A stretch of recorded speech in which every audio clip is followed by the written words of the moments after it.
One of my favorite topics is something called e. It's an exponential number, and it's written like that, but it's not actually written like that. It's actually written more like that. It's a italicized e. And the way e works is, imagine you had a principal of 1, a rate of 100%, and it just started getting compounded one more time is 1. So if you recall, the formula is a equals p times 1 plus rnt. I'm going to just erase a few things here real quick. I'm saying that my p is 1, my rate is 1, my time is 1. The only thing I'm going to change is my n. I'm going to say, well, what happens? So it would look like this. A equals p times 1 plus r over n to the nt. Well, if my p is 1 plus my rate is 100%, which would be 1 over n, and my time is 1, I really have, what I'm really looking at is what happens when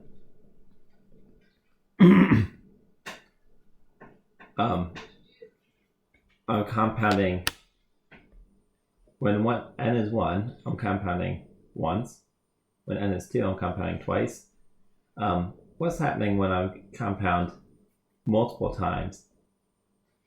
And so let's see what happens. So what I did was here's my a, and I put in 1, 1. And I'm just going to change these real quick. And you can see as my n values are going up, my a values are going up. And interestingly enough, if I compound many, many, many, many times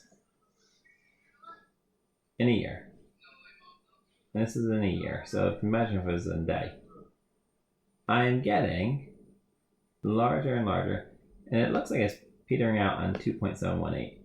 But if I go to format cells, and I say I want 30 decimals, let's see if it'll let me do that. Not sure if it will. Oh yeah, look at that. It does. I get 30 decimals. But then something even crazier happens. I can keep on going. And I'm not sure how long this is going to take me to do it. Oh, it's going to take me a long time. What will eventually happen is this number will fill out. All 30 decimals will fill out. You can see it's growing, but not by much. And what will eventually happen is you're going to get a constant.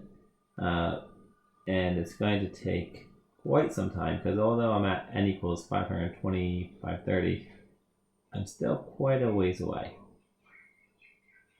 So there is actually an easier way to figure out what is the value of e. Let's see if the computer will do it. Nope, doesn't do it. All right. Well, there is another way to find out the actual value of e. So if I go to here, I press second and equals, or ln, I get that. E to the first is approximately 2.7182818. Now, you might be saying, oh, well, that's great. Oh, who cares? Here's why that's useful.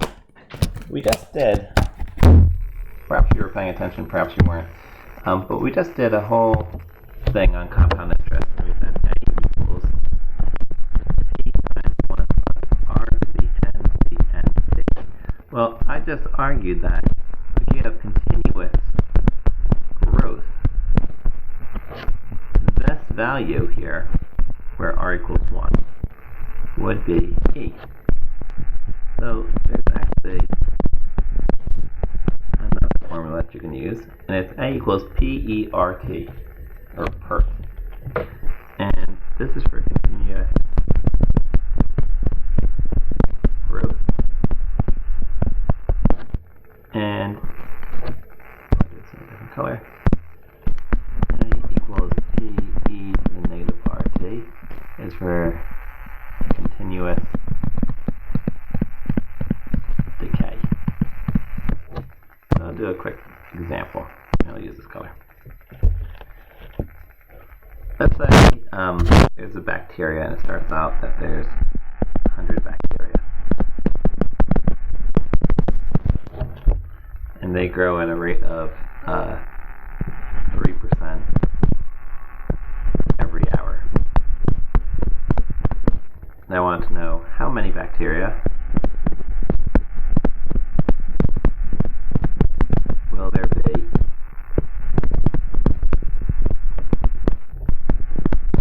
after 1 day. So I say, alright, A equals, well, I'm starting with 100 bacteria. My E is there, it's 3%, and I want 24 hours.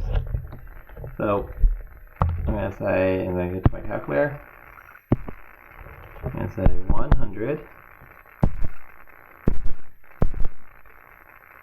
E to the, what was it?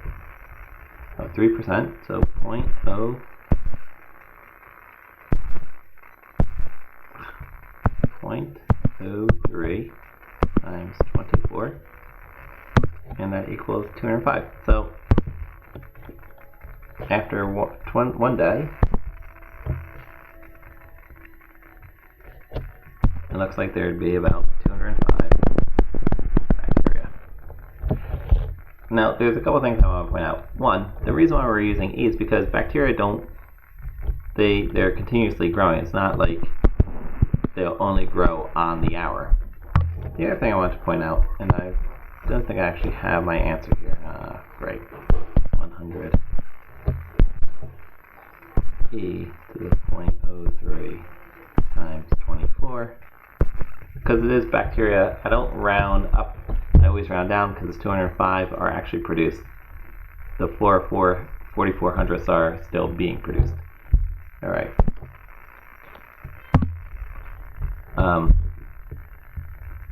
Let's say we're going to look at a population now, and I say, alright, there's a town, and it has 80,000 people, but they seem to be moving out at a rate of 2%. The town's decreasing. And I want to know how many people do we expect to be there in 10 years' time. So once again, it's A equals 80,000 E to the negative 0.02 times 10. I go back to my calculator. I say 80,000 E to the 0.02 times 10, which was kind of silly. I could have just did that. It looks like there'll be 97,712 people. Uh-oh. Oh, that's not right. And you should know that that's not right because I should have more, or I should have fewer people. So let's see what I did wrong. I forgot to put in my negative sign. Yes, that makes more sense. I should have about 65,498 people. So, A equals 65,498 people. Alright, so there's one other thing that I want to point out here. You could always do this on your graphing calculator too. If you knew that you had a fish population of 300 fish in a pond, and you knew that they were increasing at a rate of 2% per year, you could do this, and then this is kind of neat. You won't see a graph because it's outside the viewer window, but I could do this, and then at year 0, there's 300 fish. After the first year, there's 306. After the second year, 312, 318, etc., etc. So you could always use your graphing calculator. Anyway, I hope this helps. Hope you enjoyed it.